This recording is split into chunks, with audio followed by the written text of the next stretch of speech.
Assalamualaikum warahmatullahi wabarakatuh.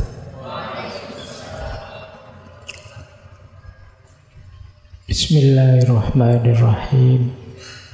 Alhamdulillahirabbil alamin. Wa bihi nasta'inu ala umurid dunya waddin. Allahumma sholli wa sallim wa barik ala habibina wa syafi'ina sayyidina wa maulana Muhammadin wa ala alihi wa ashabihi wa man tabi'ahum bi ihsanin ila yaumiddin. Amma ba'du. Bismillah, mari kita lanjutkan lagi ngaji kita. Nah, sekarang kita belajar ini dulu. Kenapa sih kok tadi teori konspirasi itu rasanya menarik? Ada mekanisme otak tertentu yang ini mendukung kemauan kita, kesediaan kita untuk percaya pada teori konspirasi. Yang pertama, otak itu suka dengan yang menarik perhatian. Ketika kita tertarik dengan sesuatu yang baru, entah itu benar, entah itu salah, akan memicu keluarnya hormon yang kita kenal sebagai dopamin. Dopamin ini orang sering menyebutnya hormon kebahagiaan. Senang, excited. Kayak kalian baca buku terus paham, dapat ilmu baru. Kayak kalian waktu nembak terus diterima. Itu hormon dopaminmu meluap. Kayak kalian yang merasa, wah nilaiku mesti jelek, tiba-tiba nilaimu bagus, itu dopaminmu meluap. Persis sama ketika kamu disodori teori-teori konspirasi ini. Kamu bingung, kenapa sih kok ada pandemi bertahun-tahun ini terus, oh itu ada rekayasa, ada konspirasi dari negara ini loh yang dia bikin senjata biologis loh. Kamu puas, meluap hormon dopaminmu, iya ya. Nah, jadi itu ciri otakmu yang pertama. Kenapa ini selalu menarik? Di antara sekian banyak berita yang lurus-lurus, itu berita yang seperti ini yang kamu lebih tertarik. Saya pernah itu ya kadang penjelasan panjang lebar tentang hermeneutik. Tidak ada yang tertarik. Tapi begitu saya bilang, ada yang bilang hermeneutik itu dari Hermes. Menurut Sadducee Nasr, Hermes itu Nabi Idris loh. Wah, semangat semua langsung. Oh iya toh Pak, gimana Pak kok bisa Nabi Idris? Jadi yang seperti ini menggugahmu.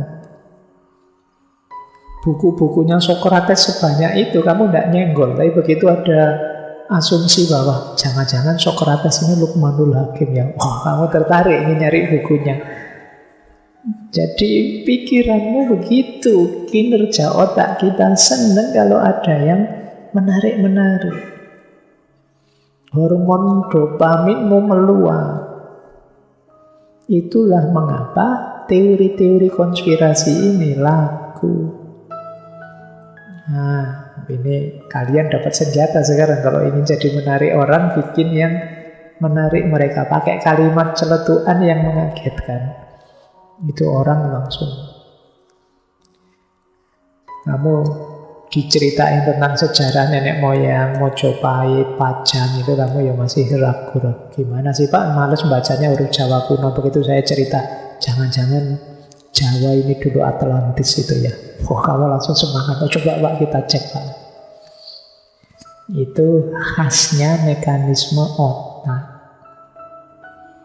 Jadi dia senang dengan yang wow, yang heboh-heboh. Ini menurut saya menarik. Mungkin nanti kalian jadi guru, jadi public speaker atau yang perlu menarik perhatian orang, bahkan termasuk sales kah atau apakah.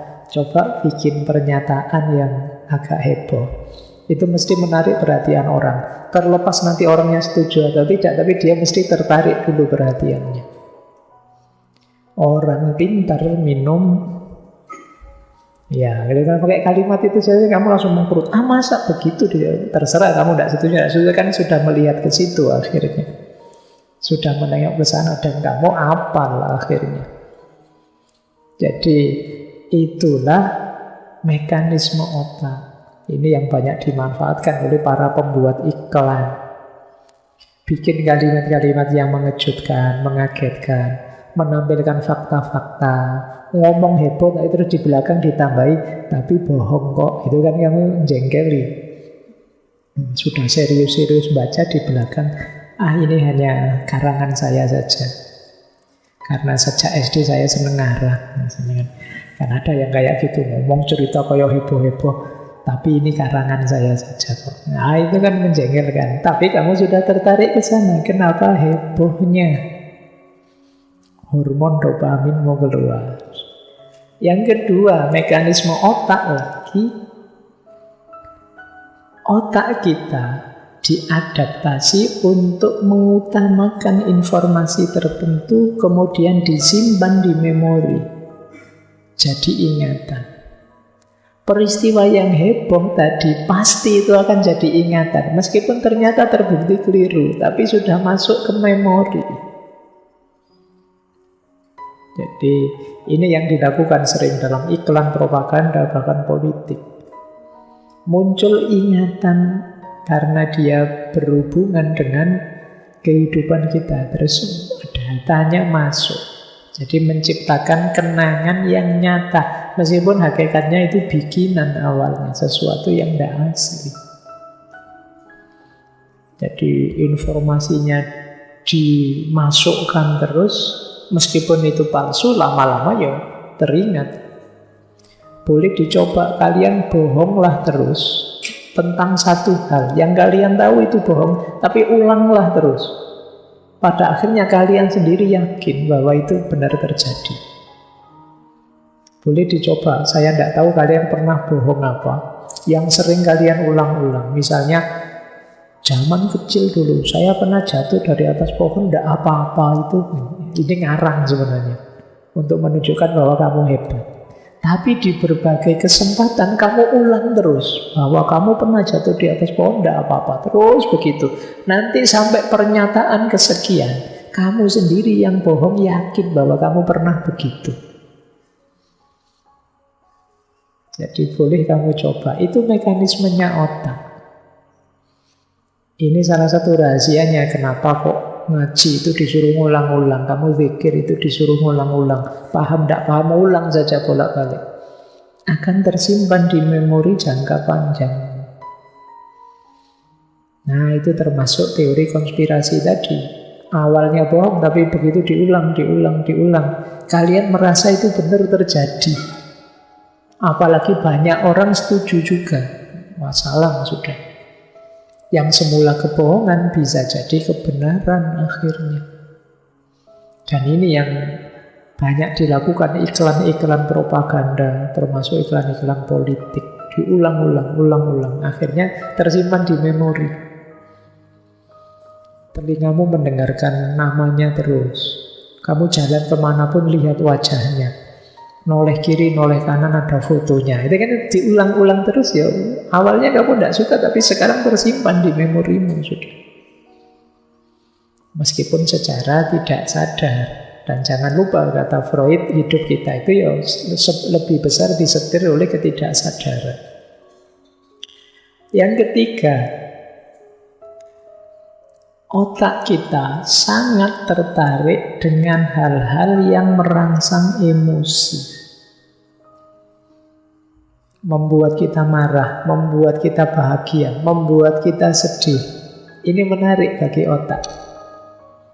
Dia akan dengan lahap menelannya.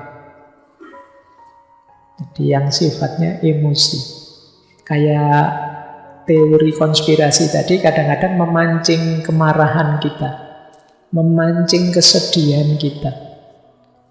Ini kan terus mau tidak mau kita terpengaruh sudah. Ada konspirasi yang ingin menghancurkan kita, emosi kita keluar sudah. Ini menghancurkan agama kita ini. Kita harus bereaksi karena itu terus emosi kita terpancing. Dan itu masuk ke memori. Itulah mekanisme otak. Dia tertarik dengan yang emosional, dia tertarik dengan kenangan-kenangan yang semula palsu tapi dimasukkan terus-menerus sehingga jadi asli. Dan dia tertarik dengan hal-hal yang heboh, menarik perhatian. Dan 3 hal inilah yang kemudian jadi pencirinya teori konspirasi. Itulah mengapa kalian jangan heran kalau teori-teori semacam ini laku, dan mungkin kalian juga di antara yang banyak menganggap benar jenis-jenis teori konspirasi ini. Oke, untuk malam hari ini saya cukupkan sekian dulu. Mohon maaf kalau ada yang kurang berkenan, mungkin 1-2 kekurangan apa, mohon dimaklumi. Kalau ada kekhilafan, kealpaan yang teman-teman ngerti benernya seperti apa, ya silahkan disampaikan. Kurang lebihnya mohon maaf. Wallahul muwaffiq, wallahu a'lam bissawab. Wassalamualaikum warahmatullahi wabarakatuh.